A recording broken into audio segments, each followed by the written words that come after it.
Assalamualaikum warahmatullahi wabarakatuh. Pada video kali ini, kita akan membahas tentang perencanaan pembangunan. Sebelum melakukan pembahasan, alangkah baiknya saya memperkenalkan diri terlebih dahulu. Nama saya Ahmad Rizal Kurniawan dari Prodi Ekonomi Pembangunan. Apa itu perencanaan pembangunan? Perencanaan adalah sebuah konsep yang terencana dan disusun secara sistematis oleh suatu badan tertentu demi tercapainya suatu tujuan. Dan pembangunan adalah perubahan ke arah kondisi yang lebih melalui upaya yang dilakukan secara terencana. Jadi, secara umum perencanaan pembangunan adalah suatu proses penyusunan tahapan-tahapan yang melibatkan berbagai unsur di dalamnya, guna pemanfaatan dan pengalokasian sumber-sumber daya yang ada dalam rangka meningkatkan kesejahteraan sosial dalam suatu lingkungan, wilayah, atau daerah dalam jangka waktu tertentu. Di Indonesia, perencanaan pembangunan diatur dalam Undang-Undang Nomor 25 Tahun 2004 tentang Sistem Perencanaan Pembangunan Nasional. Di dalam karakteristik perencanaan terdapat sebuah tujuan.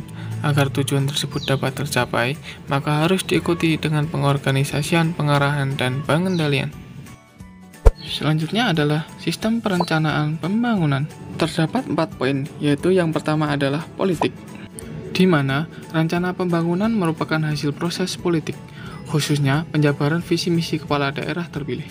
Yang kedua adalah teknokratik. Teknokratik merupakan perencanaan yang dilakukan oleh perencana profesional atau oleh lembaga atau unit organisasi yang secara fungsional melakukan perencanaan. Yang ketiga adalah partisipatif. Partisipatif merupakan perencanaan yang melibatkan masyarakat.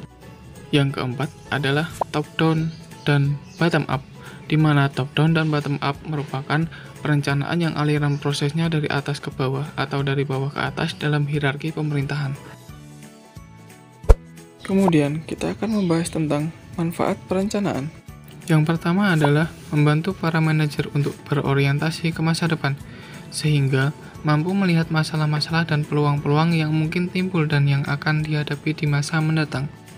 Yang kedua adalah akan meningkatkan koordinasi dalam pengambilan keputusan, sehingga mendukung manajer untuk selalu konsisten dengan keputusan yang telah diambil sebelumnya. Yang ketiga adalah perencanaan akan menekankan kepada tujuan organisasi, sehingga mengingatkan tujuan organisasi yang harus dicapai. Selanjutnya, kita akan membahas terkait ruang lingkup perencanaan. Ruang lingkup perencanaan dibagi menjadi 2, yaitu nasional dan daerah. Untuk ruang lingkup perencanaan nasional yaitu RPJP Nasional, RPJM Nasional, Renstra KL, RKP, dan Renja KL.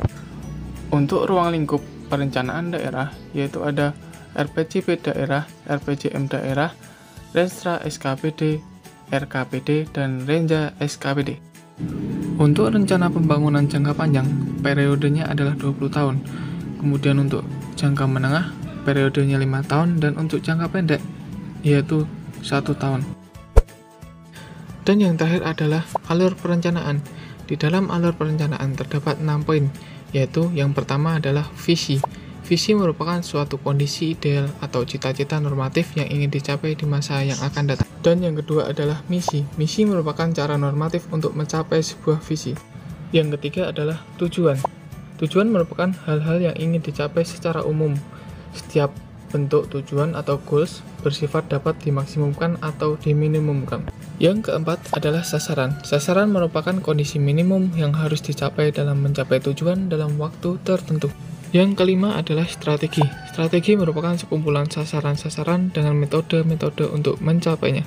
Yang keenam adalah program. Program merupakan sekumpulan aktivitas atau action untuk mencapai suatu tujuan tertentu yang dilakukan oleh suatu institusi tertentu. Sekian penyampaian video singkat dari saya. Semoga bermanfaat. Terima kasih. Wassalamualaikum warahmatullahi wabarakatuh.